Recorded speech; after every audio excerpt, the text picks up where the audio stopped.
반갑습니다.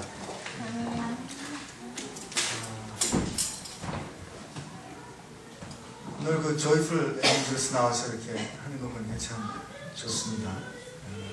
여기 보니까 학생들도 있고 아직 그 시험을 많이 봐야 하는 그런 때에 있는 사람들이 많이 있는 것 같아요. 만약에 우리가 시험을 보는데 정답을 그 시험을 보는 그 시험 문제가 뭔지를 알고 그 시험의 정답을 알고 이 시험을 본다면 그 시험이 쉬울까요? 어려울까요? 예. 제가 이렇게 그 말씀 나눌 때 질문하면 좀 답을 해주십시오. 제가 미국에서 몇 년 살았는데 미국에서 몇 년 사는 동안에 이제 운전을 해야 되지 않습니까? 운전 면허 시험을 봐야 되는데 여기가 그 덕양구라고 부르는 것처럼 거기도 이제 그 마을을 조금 큰 마을을 카운티라고 부릅니다. 근데 레딩이라는 카운티가 한국말로 된 운전면허 시험이 있는데 그게 딱 문제 종류가 한 가지만 있답니다. 20문제가 나오는데 20문제가 한 가지만 있다는 거예요. 그래서 이제 아내하고 제가 시험을 보러 가는데 아내는 그 미리 예상 문제 20문제가 그대로 나온다는 말을 그대로 믿고 20분 동안 그 20문제를 공부했습니다. 근데 저는 이번에 공부를 잘하지 않았습니다. 그래서 혹시 20문제 외에 다른 문제도 나올 수 있다. 그래서 한 20여 페이지 되는 거를 한 2시간 공부를 했습니다. 아내는 이제 운전을 하고 가면서 당신은 거기서 시험 문제 다 나온다는데 뭘 그렇게 걱정을 하세요? 그러는 겁니다. 그리고 시험을 봤습니다. 둘 다 합격했는데 끝나고 나왔는데 거기 있는 그 여자 사무관이 이렇게 얘기합니다. 너희 둘 다 합격인데 네 부인이 너보다 시험 잘 봤다. 제가 늘 시험 잘 본다고 생각했거든요. 근데 아내가 저보다 성적이 더 좋았습니다. 시험 문제를 알고 정답을 알고 보는 시험일 때 아내가 훨씬 더 지혜로웠던 거죠. 제가 더 많이 애쓴 것 같았지만 사실은 아내가 더 지혜로웠던 것 같아요.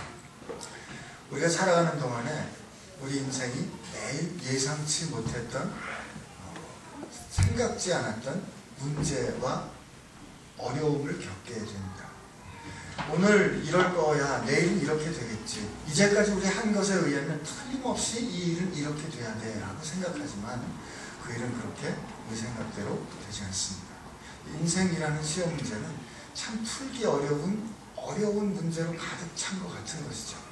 그런데 더 어려운 것은 우리 앞에 다가오는 그 시험 문제에 대해서 우리에게 주어지는 질문에 대해서 우리는 뭔가 반드시 대답을 해야 합니다. 아니 난 몰라 이런 말 하죠, 그죠? 난 몰라, 그건 난 몰라, 맘대로 하라 그래 이렇게 말하지만 결국은 어떻게든 대답을 해야 하는 것이죠. 우리 인생이 참 어려운, 참 곤란한 시험 문제 같다는 생각을 하게 됩니다. 그런데 이 인생에 대해서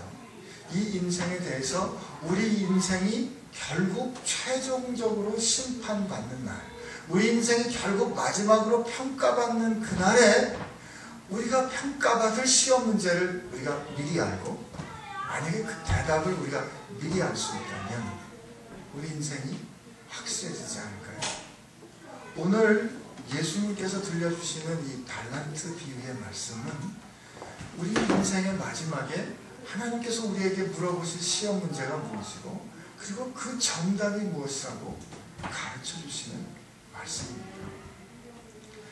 오늘 마침 이런 거를 공교롭다고 우리 표현하지만 하나님께서 은혜로 주관하시는 것을 우리가 느낄 수 있는 것인데 오늘 교회력에 따른 복음서 낭독의 말씀이 마가복음 13장의 말씀이었죠. 그 말씀도 그 마지막 때에 어떻게 될 것이라는 주님의 말씀입니다.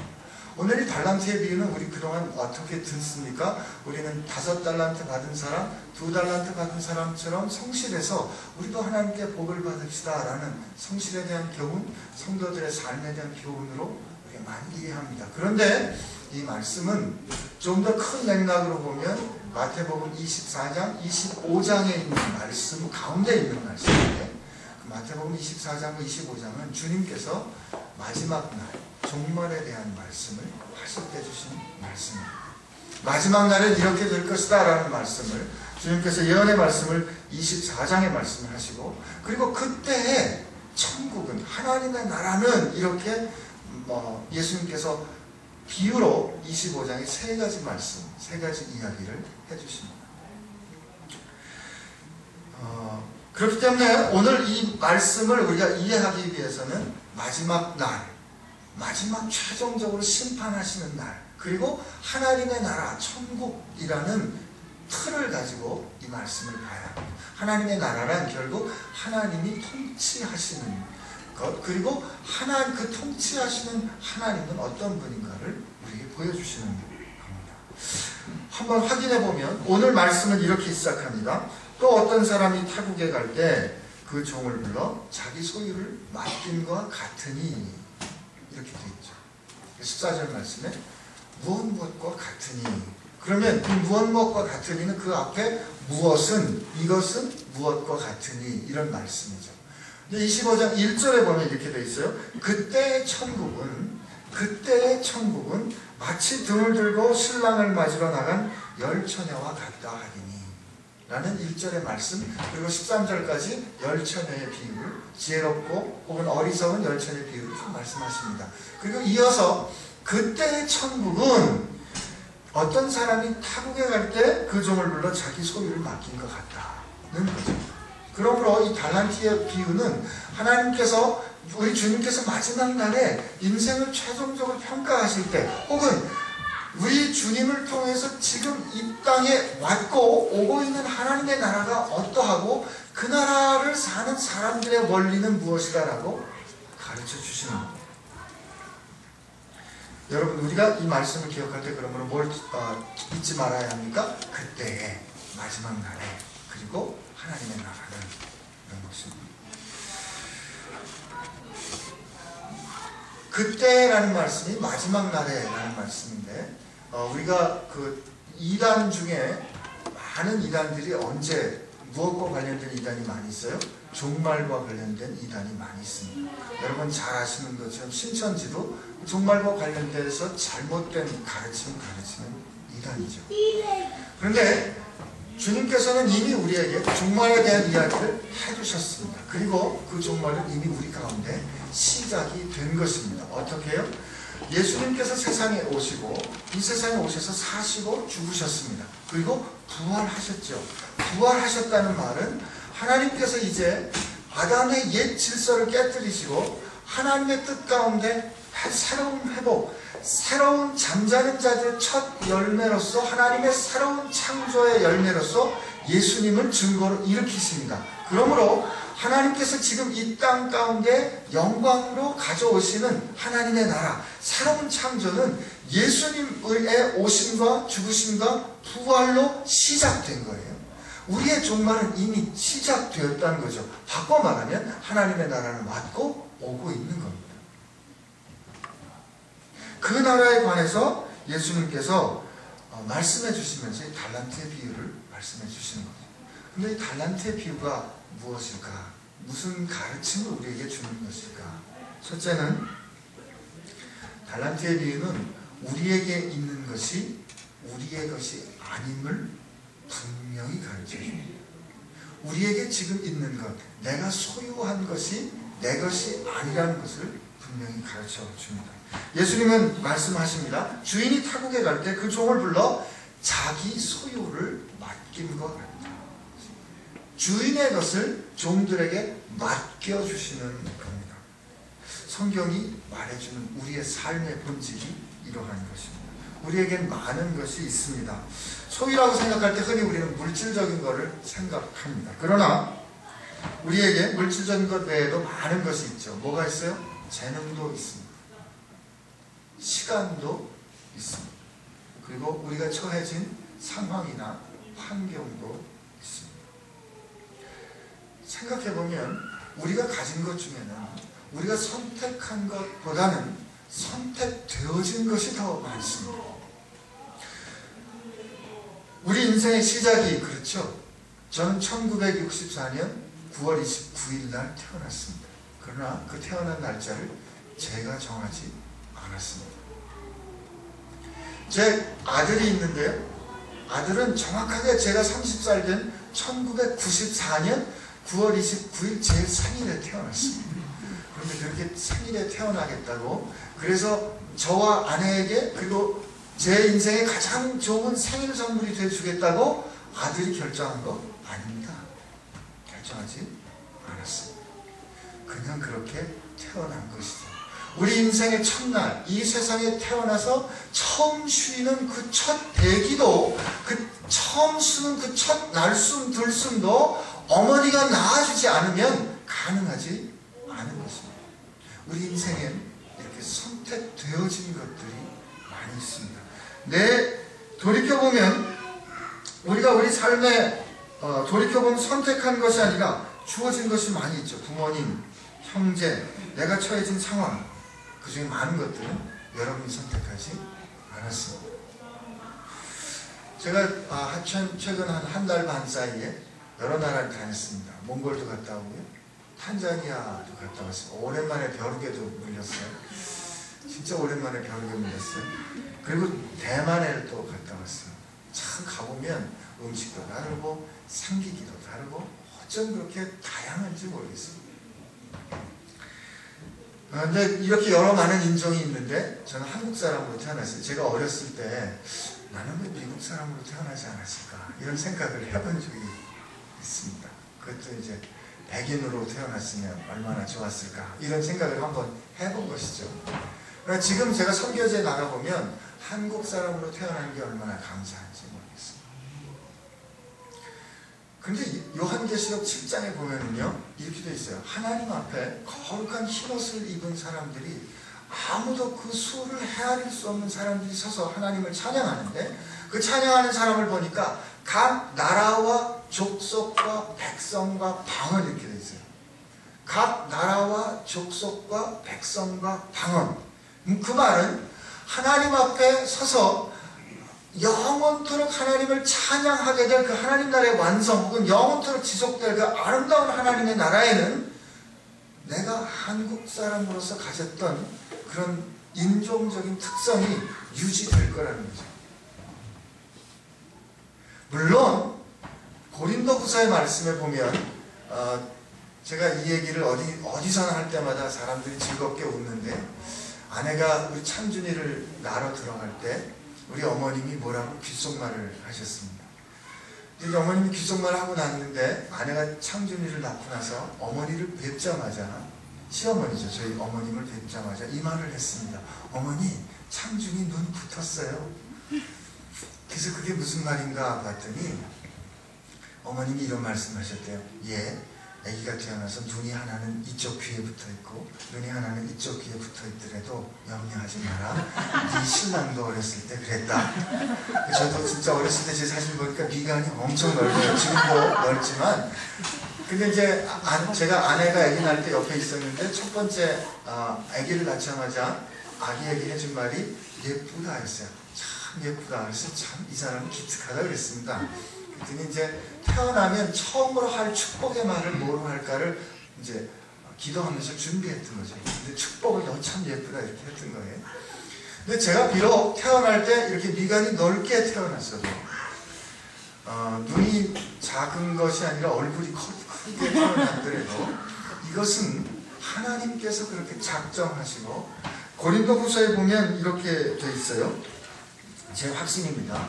우리가 다 수건을 벗은 얼굴로 거울을 보는 것 같이 주의 영광을 보매 그와 같은 형상으로 변화하여 영광에서 영광으로 이르니 그 주의 영으로 말미암습니다.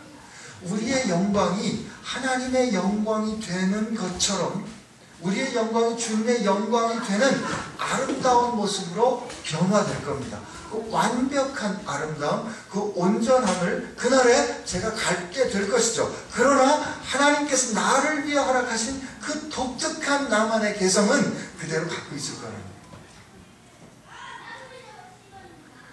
그날에 그러니까 우리가 틀림없이 알아볼 겁니다. 왜냐하면 오늘 이 세상을 사는 동안에 하나님께서 우리에게 허락하신 그 개성이, 그 특징이 하나님 나라에서도 유지될 것이다 라고 우리가 생각할 수 있는 하나님의 말씀이 있기 때문이죠. 하나님은 우리에게 우리가 가지고 있는 많은 것들을 하나님께서 주셨습니다. 하나님 우리에게 말씀하신 우리에게 있는 것은 우리의 것이 아닙니다. 그러면 주인이 자기의 것을 자기 종들에게 맡겼다. 당신의 것을, 하나님께서 당신의 것을 우리에게 맡겼다는 이 말씀. 우리 인생은 내게 있는 것은 지금 내 것이 아니라 하나님의 것이라는 말씀은 우리에게 어떤 사실을 가르쳐 줍니까? 첫째는 우리 인생의 책임감을 가져가죠. 내 것이 아니므로 나를 믿고 맡겨주신 것이기 때문에 우리는 맡겨주신 하나님의 뜻에 맞도록 이것들을 가볍게 사용해야 하는 거예요. 내 건데 뭐 내 마음대로 쓰는데 뭐 어때? 옛날에 제가 젊었을 때, 제가 어렸을 때 내 인생은 나의 것이라는 민혜경의 노래가 있었습니다. 내 인생은 나의 것이 아닌 것이죠. 성경은 분명히 말합니다. 내 인생은 내 것이 아니다. 우리 아는 찬양에 뭐가 있어요? 내가 너를 지명하여 불렀노니 너는 내 것이다 말씀하십니다. 그리고 우리가 죄값에 팔려서 우리가 지은 죄 때문에 진노의 자녀가 되어서 분노의 자녀가 되어서 멸망할 수밖에 없는 우리 흑암의 권세 속에 살아가는 우리들을 하나님은 당신의 아들의 값으로 값주어, 아들의 생명을 값주어 사셔서 우리를 속량하셨습니다. 속량하셨다는 말은 값주어 사셨다는 뜻입니다. 우리를 값주어 사셔서 그 아들의 사랑의 나라에서, 그 사랑하는 아들의 나라에서, 빛의 나라에서 우리로 하여금 하나님의 자녀로 살게 하셨습니다. 그러므로 고린도전서에 너희는 값으로 사신 바 되었으니 너희 몸으로 하나님께 영광을 돌리라 말씀하시는 것입니다. 우리에게는 이 두려운 책임이 있습니다. 우리에게 있는 것, 내가 선택하지 않았어도 내 것이 아니라는 이 말에는 우리 인생에 두려운 책임감이 있다. 첫 번째 그런 의미입니다. 그러나 동시에 우리가 인생을 책임있게 살아야 한다는 것이지만 이것은 동시에 우리가 하나님의 것을 맡았다는 아주 영광스러운 부르심입니다. 오늘 성경에 분명히 말합니다. 주인은 주인의 것을 우리에게 맡겼다 하셨습니다. 우리는 하나님의 것을 소유하고 있습니다. 오늘 내게 있는 것이 내 것이 아니고 주인의 것이라면 그것은 하나님의 것입니다. 세상에 살면서 우리는 늘 누군가 우리를 비교합니다. 내가 더 많이 가졌을 때, 내가 더 유명해졌을 때, 내가 남들이 나를 더 인정하는 좋은 타이틀을 가졌을 때, 좋은 직장에 다닐 때, 교회로 보면 교회가 혹시 클 때 영광스럽다, 좋다 이렇게 생각합니다. 그러나 그렇지 않습니다. 반대로 내가 다른 사람보다 더 덜가졌거나 내게는 없는 것이 다른 사람에게 있거나 내가 유명하지 않을 때 어떤 생각이 들게 돼요? 낙담하게 되고 섭섭한 생각을 가질 수도 있습니다. 그러나 예수님은 우리에게 오늘 말씀해 주십니다. 그렇지 않다. 틀렸다. 그렇지 않다. 말씀하십니다. 여러분, 오늘 우리가 가지고 있는 것 중에 많은 것이 우리가 선택하는 것이 아니라 하나님께서 오늘 성경에 뭐라고 말하냐면 하나님은 주인은 그 종의 재능에 따라 주인의 것을 맡긴다 했습니다. 그 종의 재능에 따라 하나님은 우리를 아셨습니다. 우리가 그분을 알기 전에 우리를 알았습니다. 다윗은 뭐라고 고백했어요? 하나님 내가 이 어머니의 모태에서 조성되기 전에 만들어지기 전에 이미 하나님은 나를 아셨습니다. 나를 위하여 쓰여진 내 인생의 모든 그 첫날이 시작되기도 전에 내 모든 날들이 살아갈 모든 날들이 하나님 책에 그 생명책에 기록되어 있습니다. 만세 전에, 이 세상의 기초가 놓이기 전에 하나님은 나를 아셨습니다. 에베소서의 고백이 뭐예요? 우리는 그의 만드신 바라 이는 전부터 우리를 위하여 예수 안에서 행하도록 예비된 좋은 일을 위하여 우리를 새롭게 만드셨다 합니다. 하나님이 우리를 아시고 우리를 위한 계획을 세우시고 그 계획에 따라 우리에게 좋은 것을 주신 것이죠. 그러므로 하나님께서 우리에게 주신 것이 하나님께서 우리에게 주셨기 때문에 우리 모두가 다 귀하고 우리 모두가 다 존귀한 것입니다. 주님 분명히 말씀하셨어요. 구하라 너에게 주실 것이다. 찾으라 너에게 찾을 것이다. 문을 두드리라 열릴 것이다. 근데 이 말씀에 뭐라고 예수님 말씀하시죠? 너희가 악하거든 너희가 선하지 않지 않냐. 너희가 악할지라도 자식이 빵을 달라 그러면 돌을 줄 자가 있으며 생선을 달라 하면 뱀을 줄 자가 있느냐. 하물며 하늘에 계신 너희 아버지께서 너희가 구할 때 좋은 것으로 주시지 않겠느냐 말씀하십니다. 근데 여러분 어떠세요? 정말 주님께 구하면 구한 대로 주시던가요? 찾으면 찾은 대로 찾으셨어요? 대답이 없습니다. 대답이 없다는 말은 되게 두 가지 뜻이죠. 잘 모르겠어요. 아니면 아니요 안 그래요. 우리가 이 성경 말씀 앞에 설 때 그냥 정직한 게 좋습니다. 하나님 우리가 구하면 좋은 것으로 주시겠다 했는데 내가 구해보면 내가 구한 것 하나님이 주시지 않을 때도 있고요. 내가 구했을 때 구한 때 그냥 즉시로 주시지 않을 때도 있고요. 내가 구한 것과는 상관없는 것은 하나님께서 주실 때가 있습니다. 그럴 때 우리가 생각하게 되는 거죠. 왜 주님은 그렇게 약속하셨는데 구했는데 구한 대로 안 주시는 것일까? 네, 우리가 이 말씀 앞에 설 때 오늘 우리가 좀 생각하고 바꿔야 될 우리의 태도가 있습니다. 그것은 우리가 볼 때 좋은 것을 좋은 것으로 여기는 태도는 바꿔야 합니다. 우리 생각 가운데 세상이 좋은 것이라고 말하는 것이 어느새 교회 안에도 좋은 것처럼 됐습니다. 물론 세상에서 좋은 것이 반드시 교회 안에서 나쁘다는 뜻은 아닙니다. 그러나 세상이 좋다고 말하는 것이 교회에서 좋지 않은 것이 있거든요. 그런 일이 많이 있는데 우리 세상에 있는 기준을 그대로 교회에 가지고 와서 세상에서 좋은 것, 우리가 좋아하는 것이 그냥 좋은 것이라고 생각하는 것입니다. 만약에 그렇기 때문에 세상에 유명한 사람이 교회에 오면 그 사람의 신앙은 저절로 좋은 것이 되고 세상에 돈 많은 사람이 교회에서 오면 그 사람은 저절로 좋은 신앙을 가진 하나님의 복을 받은 사람이 되는 것입니다. 야고보서에 그렇지 않다라고 분명히 말했음에도 그냥 그렇게 되는 거죠. 대기업의 회장님이 오늘 여기 왔다 그러면 우리도 그냥 저절로 수선을 떨게 되는 이것이 오늘 살아가는 우리들의 태도인 것입니다. 그러나 우리가 바꿔야 할 것은, 분명히 믿어야 하는 것은 우리가 볼 때 좋기 때문에 좋은 것이 아니라 내가 생각할 때 이것이 정말 내 마음에 꼭 듭니다. 이것이 정말 내가 원했던 것입니다. 하나님 감사합니다. 참 좋네요가 아니라 어떤 것이든 하나님이 주셨기 때문에 좋은 것이라는 생각을 할 수 있어요. 주신 분이 선하시기 때문에 주신 분이 온전히 거룩하시고 주신 분이 생명을 다하여 우리를 사랑하신 분이기 때문에 그분이 나를 위하여 나를 아시고 계획하시고 주신 것이고 그분이 내게 맡겨주신 것이기 때문에 우리는 그것이 좋은 것, 선한 것으로 받을 줄 알아야 합니다. 여러분 우리 솔직히 우리 형편을 돌아보면 우리 생각할 때 속상한 일이 많이 있습니다. 우리 생각할 때 속상한 일들이 많이 있잖아요. 그런데 많은 것들은 우리가 원하지 않았습니다. 우리가 선택하지도 않았습니다. 그런데 우리에게 주어진 것이잖아요. 그럴 때 우리 마음 가운데 어떤 태도가 있어야 할까요? 하나님이 나를 위하여 예비하고 내게 허락하신 것이라면 하나님에게 나를 위하여 좋은 것인 줄로 믿습니다. 나를 위하여 영광스러운 일인 줄로 내가 믿습니다.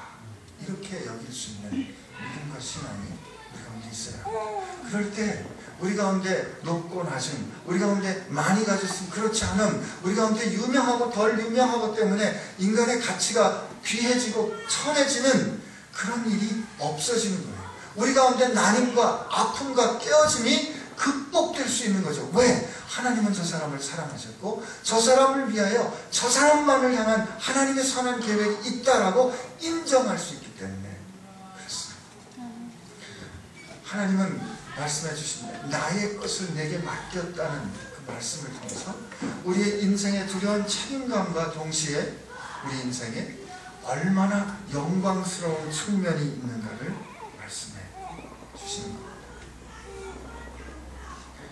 그러면 우리에게 있는 달란트는 우리의 것이 아니라 주인의 것이고 그것을 값지게 써야 하고 하나님의 것을 맡게 된 우리들은 참으로 좋은 것을 받은 것, 곧 영광스러운 일을 맡은 것이다 라는 말씀에서 우리가 그러면 우리에게 맡겨주신 주님의 것을 값지게 쓴다는 것은 어떤 뜻일까 한번 생각해 봅니다. 우리가 어떻게 해야 그것을 값지게 쓰는 것이 될까? 오늘 성경 말씀에 주인이 아무 목적이 없이 그냥 이유가 없이 자기의 것을 종에게 맡기는 것이 아닙니다. 주님께서 주인이 자기 종에게 물건을 줄 때, 자기 달란트를 맡길 때 이러이러하기 때문에 맡긴다. 물론 이 말씀을 하지는 않으셨습니다. 그러나 주인은 오랜 시간, 충분한 시간, 시간이 없어서 못했어요 라는 그 변명이 가능하지 않도록 충분한 시간이 지난 후에 주인이 돌아옵니다. 그리고 결산을 하죠. 결산을 한다는 뜻은 무슨 뜻일까요? 일정한 목적을 가지고 사명을 가지고 주인의 것을 맡겼고 그것을 가지고 어떻게 했는가를 평가하신다는 뜻입니다. 주인은 분명한 목적을 가지고 자신의 것을 자신의 종에게 맡깁니다. 하나님은 분명한 뜻과 목적을 가지고 하나님의 것을 여러분과 제게 맡기셨습니다. 그러면 그 하나님의 뜻이 무엇일까요? 가장 마지막에 주인이 원했던 것은 이거였습니다. 그러므로 너는 내 즐거움에, 주인의 즐거움에 참여하게 될 것이다. 하나님이 우리에게 원하신 것은, 주인이 그 종들에게 원했던 것은 주인의 기쁨, 그 주인의 즐거움에 종들이 참여하기를 원했습니다. 하나님은 오늘 우리에게 맡겨주신 것을 우리 인생이 살아낼 때 그 살아냄을 통해서 결국 하나님의 즐거움에 우리가 참여하기를 원하십니다. 하나님의 영광에 우리가 참여하게 되기를 원하십니다. 아니, 하나님의 영광이 우리를 통해서 드러나게 되기를 원하십니다. 그것이 주님께서 주님의 것을 우리에게 맡기시는 이유입니다. 때로 그것이 힘들어 보일지라도, 그것이 예상치 못했던 것일지라도 그것을 우리는 믿고 맡겨주시는 이유가 결국 그것을 통해서 하나님은 하나님의 영광을 우리를 통해서 보이기를 원하시는 겁니다. 주인은 그 종들에게 각각 다른 달란트를 맡겼습니다. 하나님이 우리에게 허락하신 인생이 참 다릅니다. 요즘 유행하는 말로 달라도 너무 다릅니다. 안 쓰시네요. 그 바꿔줘 할 때 하는 그 말이잖아요. 너무 다르죠.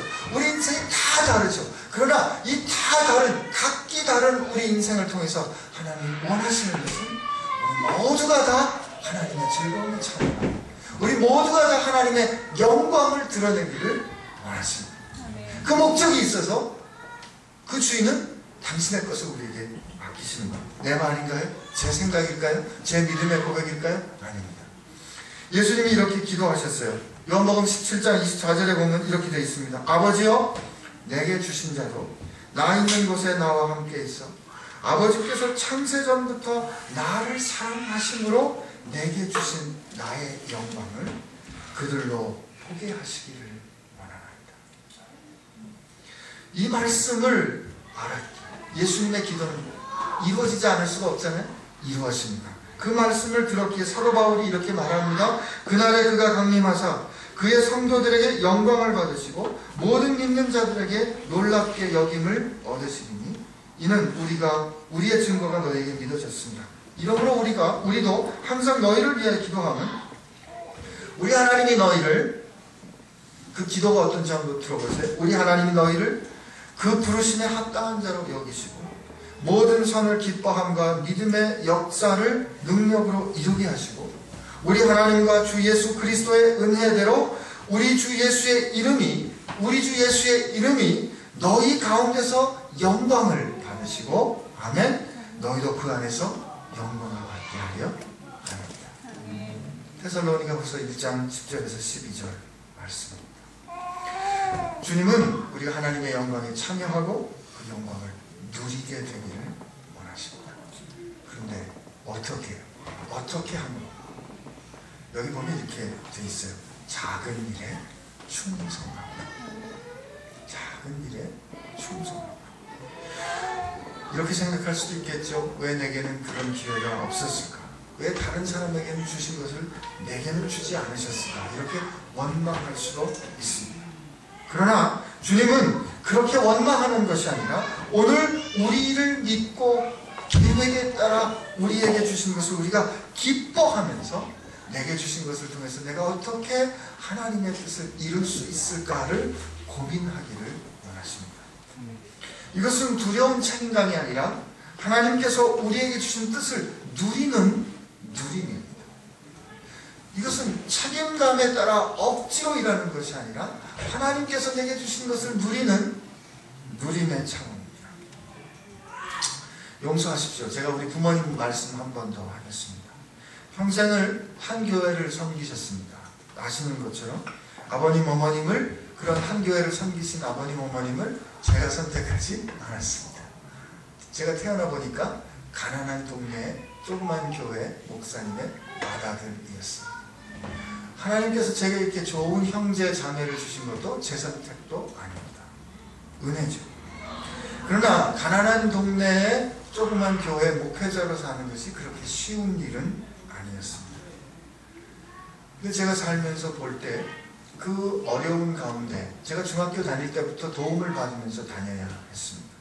그러나 그 가운데서 재정적으로 힘들지라도 하나님께 힘을 다해 헌금하시고 필요한 사람이 있을 때 필요한 것을 나누는 일을 하시는 것을 제가 봤습니다.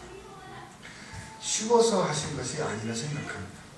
그러나 그것이 힘들었을지라도 그렇게 하는 것이 어려웠을지라도 그렇게 함으로써 하나님의 뜻, 두 분을 향한 그 교회를 향한 하나님의 뜻을 이루어드리는 그 내밀한 기쁨, 그 하나님의 뜻이 내 삶을 통해서 이 어려움을 겪어냄을 통해서 이루어지는 그 감격이 분명히 있었으리라 믿습니다. 열처녀의 비유에 보면 이렇게 돼 있어요. 여러분 예수님께서 이 말씀하실 때 가운데 달란트의 비유가 있고 앞에 열처녀의 비유가 있습니다. 그 뒤에 마지막 날 심판하시는 비유가 같이 엮여져 있습니다. 근데 앞에 열처녀의 비유에 보면 지혜로운 처녀 5명, 어리석은 처녀 5명이 있습니다. 둘 다 신랑을 기다렸습니다. 둘 다 등을 준비했습니다. 둘 다 졸았습니다. 여러분 성경 말씀 정확하게 읽어야 돼요. 지혜로운 처녀는 안 좋은 줄 알았는데요. 그거 아닙니다. 지혜로운 처녀들도 졸았습니다. 성경에 다 졸며 자더라 이렇게 되어 있습니다. 그러나 지혜로운 처녀와 어리석은 처녀의 차이, 슬기로운 처녀와 어리석은 처녀의 차이는 무엇이냐면 등불을 준비하면서 지혜로운 처녀들은 기름을 준비한 것이죠. 이것이 집중력입니다. 우리가 살다 보면 우리에게 약속은 되었는데 하나님께서 분명히 약속될 것이라고 약속했는데 이루어지지 않는 그런 답답한 기다림의 순간이 있습니다. 우리 아버님 평생을 교회를 짓기를 원하셨어요. 그러나 몇 번의 교회를 짓지 못하는 고비를 겪으시면서 결국 가건물로 끝나셨죠. 약속이 있었죠. 하나님께서 소망도 주시고 분명히 약속을 왜 안 주셨겠어요. 그러나 그 약속을 붙잡고 기다리는 동안에 기다리지만 오실 신랑이 오지 않는 것 같은 그 답답함, 그러다가 낙담해서 졸 수 있는 그런 것이 우리 인생인 것이죠. 그러나 그 답답함과 지루함과 막막한 가운데서도 오늘 내게 해야 할 일, 오늘 내게 주어진 이 상황 가운데서 하나님이 기뻐하시는 일이 무엇인가를 하는 그것이 바로 기름을 준비하는 것, 그것이 바로 집중력입니다.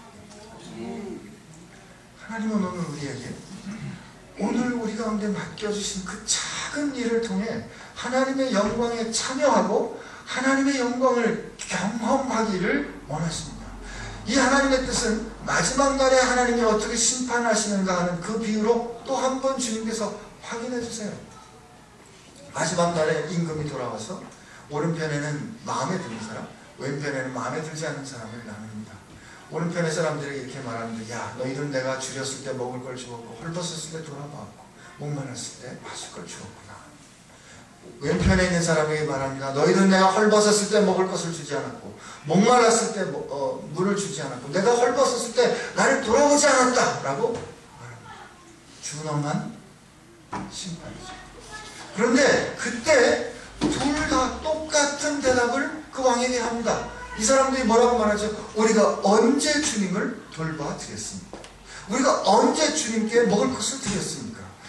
이 사람들도 말합니다. 우리가 언제 당신께 먹을 것을 드리지 않았습니까? 우리가 언제 당신을 돌아보지 않았습니까? 이 말은 무슨 뜻일까요? 둘 다 주님을 섬기는 것을 섬겼다는 사실을 몰랐다는 뜻입니다. 그때 주님이 뭐라고 말씀하시냐면 지극히 나의 형제 중에 지극히 작은 자에게 내게 한 것이다 말씀하시고 여기는 지극히 작은 자에게 하지 않은 것이 내게 하지 않은 것이라 말씀하십니다. 우리가 주님의 이름이 드러나는 사람들이 이야 무슨 주님의 역사야 라고 말하는 놀라운 일에 우리 생명을 드릴 수도 있어요. 그러나 오늘 그 마지막 날에 그 임금께서 평가하실 때 그 평가를 받은 사람들은 그들 생전에 주님의 일이라고 생각할 일을 하지 못했다는 것 알 수 있잖아요. 이 말은 무슨 뜻일까요? 우리가 살다 보면 우리 인생에 주님께서 우리 가운데 임하셨다는 그 참으로 영광스러운 일을 이거야 라고 결정적으로 경험하지 못할 수도 있다는 뜻입니다. 주님을 기다리다가 작은 일에 헌신하여 사람들이 알아주지 않는 헌신으로 끝날 수도 있는 것이죠. 그러나 주님은 그 적은 일에 충성한 것을 당신에게 하신 거로 받으십니다. 적은 일에 하나님 나라의 영광을 구하며 충성한 것을 하나님을 위하여 한 헌신으로 영원한 즐거움에 참여한 헌신으로 주님이 인정해 주신다.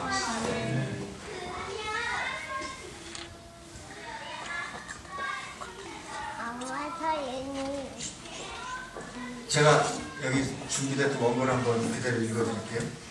우리의 삶은 약속한 대로 오겠다는 주인이 기다려도 오지 않은 것 같은 지루함이 있을 수도 있고 마지막에 최후의 심판의 비유와 같이 끝내 주인을 보지 못한 채로 주님을 실제로 만나지 못한 것으로 여기고 마지막 날을 맞이할 수도 있는 것입니다.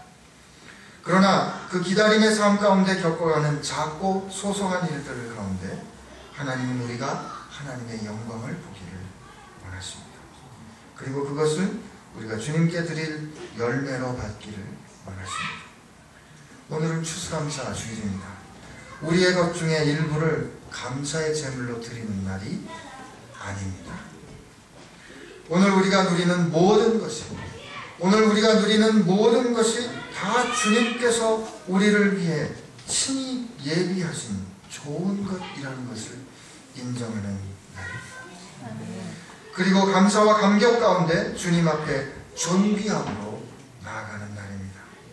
오늘 우리의 일상에서 일어나는 작은 일, 아무도 알아주지 않는 지극히 작은 일일지라도 그것을 통해 하나님의 임재를 경험하고 하나님의 나라의 영광에 참여하기를 원하시는 우리 아버지 앞에 아멘, 감사합니다 아버지, 이렇게 감사와 찬양을 드리며 나아가는 날입니다. 이 존귀하고 멋진 누림을 주신 하나님께 찬미하며 나아가는 날입니다. 이 감사와 감격, 이 열매를 드리는 것이 우리가 세상 끝날 우리 생의 마지막 하는 그날까지 언제나 함께 하시기를 예수님의 이름으로 축복합니다. 함께 기도하겠습니다.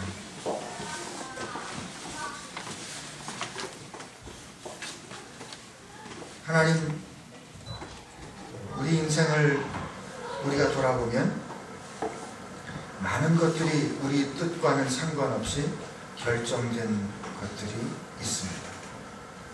그것이 우리에게 장점이 되기도 하고 때로는 우리를 붙잡는 우리 발목을 얼매이는 것이라 여기기도 했었습니다.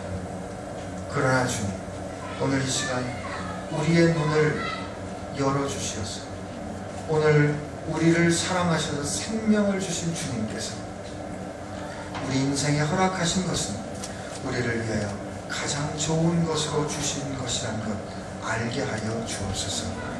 그래서 우리가 힘들고 어려울 때일수록 하나님이 힘들고 어려운 것을 통하여 하나님께서 드러내실, 내 인생에 드러내실 하나님의 영광을 기대합니다.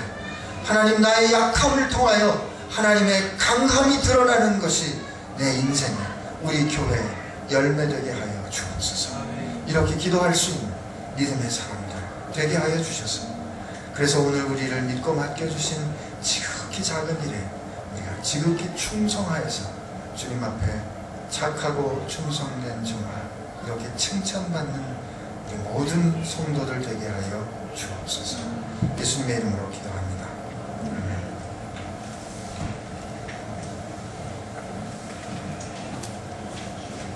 이제 우리 말씀을 기억하시면서 찬송가 310장 찬양하시면서 준비하신 예물 드리겠습니다.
뿌려 거둔 곱신 주님